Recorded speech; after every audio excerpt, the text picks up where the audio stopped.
शुक्रिया मैडम कि आपने मुझे बैंकिंग बिल 2024 पर बात करने का मौका दिया। सर, बैंक ईंट या सीमेंट से बनी किसी इमारत का नाम नहीं है। बैंक सिर्फ किसी स्टील या एल्यूमिनियम से बने एटीएम का नाम नहीं है, और बैंक ना ही एक काउंटर से दूसरे काउंटर पर दौड़ रहे बैंक ग्राहकों की उस दौड़ का नाम है। बैंक नाम है विश्वास का, बैंक नाम है अधिकार का, न्याय का, समानता का। लेकिन पिछले कुछ वर्षों में यह विश्वास जो ग्राहकों का बैंकिंग व्यवस्था में था, वो कहीं ना कहीं कमजोर होता नजर आ रहा है, और उसके कुछ बुनियादी कारण, बहुत ही बेसिक कारण आज मैं सदन में आपके माध्यम से सरकार के सामने रखना चाहूंगा। सबसे पहला, पुअर कस्टमर सर्विस। यदि आज किसी ग्राहक को सरकारी बैंक में किसी काम से जाना हो, तो मान लीजिए उसके ग्रह खराब चल रहे हैं और दिहाड़ी भी खराब होगी। कोई नौकरी पेशा आदमी हो तो ऑफिस से छुट्टी लेनी पड़ती है, कोई स्टूडेंट हो तो प्रैक्टिकल का एग्जाम मिस करना पड़ता है, यहां तक कि साधारण सी पासबुक अपडेट कराने भी जाना हो तो वो भी एक संघर्षशील सफर में तब्दील हो जाता है।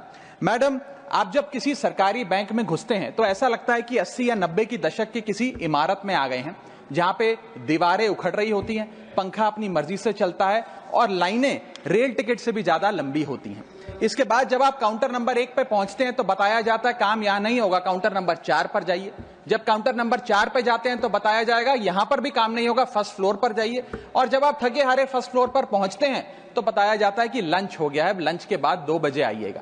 2:15 पहुंचते हैं तो बताया जाता है कि लंच एक्सटेंड हो गया, अभी कर्मचारी गुलाब जामुन खा रहे हैं। यह व्यवस्था है कस्टमर सर्विस की एक सरकारी बैंक में। और आज हम जहां चांद पर पहुंच गए, यूपीआई से गोलगप्पे खरीद रहे हैं, लेकिन हमारी सरकारी बैंकिंग व्यवस्था 80-90 के दशक से बाहर नहीं आ पा रही है। अभी आरबीआई के गवर्नर ने हाल ही में एक प्रेस कॉन्फ्रेंस कर वित्तीय वर्ष 23-24 की रिपोर्ट जारी करते हुए कहा कि 95 शेड्यूल्ड कमर्शियल बैंक्स में एक साल में, एक वित्तीय वर्ष में 1 करोड़ से ज्यादा कस्टमर सर्विस से संबंधी कंप्लेंट्स आई हैं। और ये तो वो कंप्लेंट्स हैं जिन लोगों को पता था कंप्लेंट कैसे दर्ज करानी है और उन्होंने दर्ज कराई। न जाने ऐसी कितनी कंप्लेंट्स होंगी जो सिस्टम में कैद ही नहीं हुई।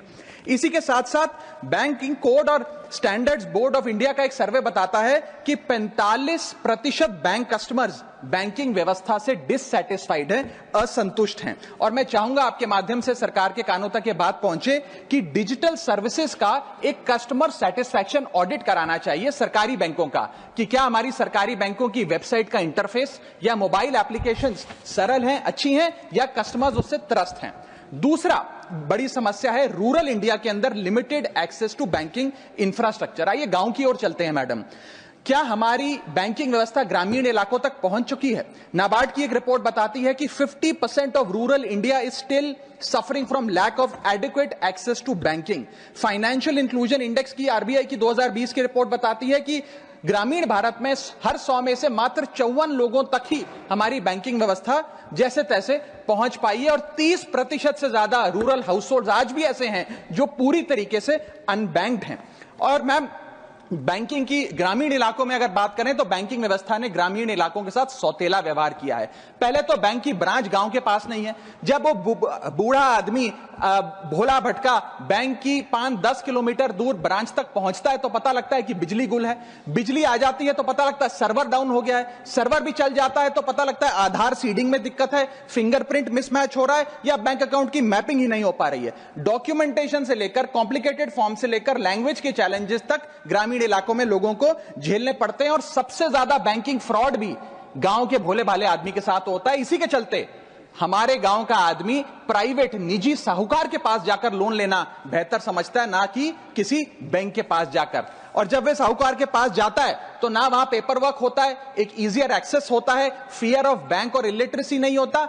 बहुत बार तो मॉर्गेज पे भी कुछ नहीं रखना पड़ता, इसलिए वो साहूकार से ब्याज पे पैसा उठाता है, लेकिन साहूकार उसे मनमानी दाम पर वो ब्याज पर पैसा देता है। 60 से 80% सालाना का इंटरेस्ट रेट चार्ज करता है, जिंदगी भर के लिए उसकी गुलामी लिखवा लेता है, और वो बेचारा गांव का भोला भाला आदमी डेट ट्रैप में फंस के रह जाता है। मेरी तीसरी बड़ी समस्या जो मैं आज आपके सामने रखना चाहूंगा वो है साइबर फ्रॉड और digital frauds in the banking sector. Cyber frauds वर्ष 2023 में 75,800 घटनाएं सामने आई जो कि कंप्लेंट्स दर्ज हुई।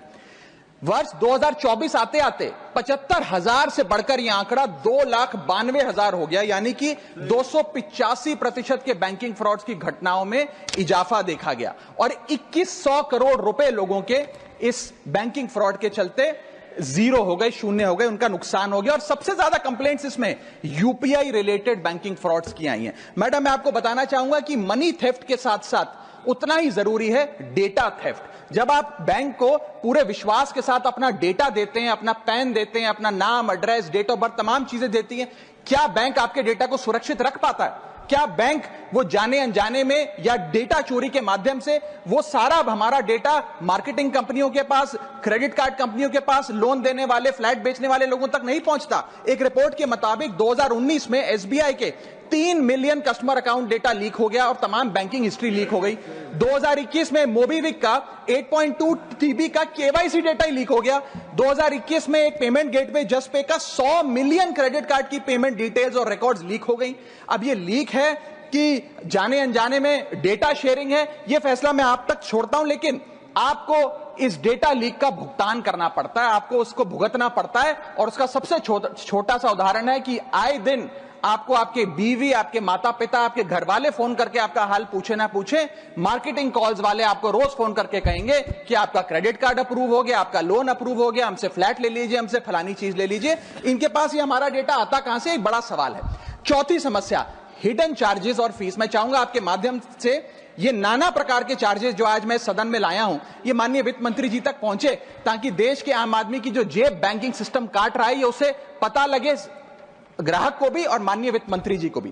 पहला, मिनिमम बैलेंस पेनल्टी। यदि आप न्यूनतम बैलेंस नहीं रखते हैं तो 100 से 600 रुपए प्रति माह बैंक आपका काट लेता है। इस चार्ज को लगाने के बाद बैंकों ने वित्तीय वर्ष 22-23 में 3500 करोड़ रुपए मिनिमम बैलेंस पेनल्टी के नाम से लोगों से वसूले हैं। मैडम, दूसरा चार्ज, एक्स्ट्रा एटीएम यूजेज। आपको एटीएम ट्रांजैक्शन के लिए 2 से 3 की मोहलत मिलती है, 2 से 3 की इजाजत मिलती है बैंकों द्वारा। अगर आप चौथा, पांचवा ट्रांजैक्शन कर लें तो हर ट्रांजैक्शन पे 20 रुपए एटीएम चार्ज आपको देना पड़ता है।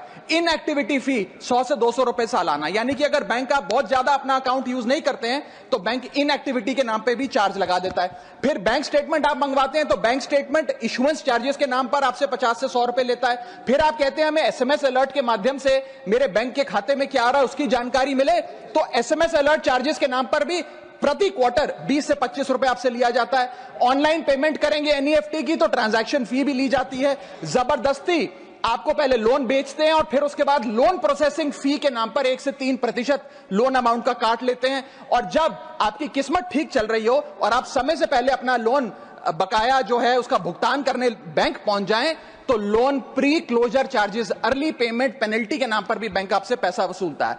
साधारण सा सिग्नेचर बदलवाना हो, नॉमिनी की डिटेल्स बदलवानी हो, उस चेंज पर भी 200 रुपए प्रति ट्रांजैक्शन के नाम पे बैंक आपसे पैसा वसूलता है। और डिमांड ड्राफ्ट, पे ऑर्डर बनाने जाएं तो 100 से 200 रुपए प्रति डिमांड ड्राफ्ट आपसे पैसा वसूलता ही वसूलता है। यानी कि कस्टमर्स की जेब काटी जा रही है और कस्टमर्स को पता भी नहीं लगता कि कितना पैसा बैंक इन नाना प्रकार के चार्जेस के चलते आम आदमी से वसूल रहा है। मेरा पांचवा और आखिरी point madam, insurance and investment product miss selling. अपने क्वार्टरली या मंथली टारगेट्स पूरा करने के लिए बैंक के एग्जीक्यूटिव मिस सेलिंग करते हैं, गलत प्रोडक्ट लोगों को बेचते हैं। यह भी एक प्रकार का हनी ट्रैप है।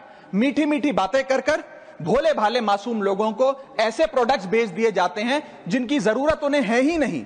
IRDAI, insurance regulatory development authority of India की एक रिपोर्ट बताती है कि 3.5 लाख सालाना कंप्लेंट्स में से 20% कंप्लेंट्स सिर्फ और सिर्फ मिस सेलिंग की, गलत प्रोडक्ट बेचने की उन्होंने दर्ज करी हैं। सेबी की एक रिपोर्ट बताती है कि 30% इन्वेस्टर मिसलीडिंग इंफॉर्मेशन का शिकार हैं। और म्यूचुअल फंड्स की मदर बॉडी, जिसे association of mutual fund of India कहते हैं, वो बताती है कि 23%, मैं खत्म कर रहा हूं मैडम, 23% इन्वेस्टर ऐसे हैं जिनके पास वो प्रोडक्ट्स हैं जो उनके रिस्क प्रोफाइल और फाइनेंशियल गोल से मेल ही नहीं खाते हैं।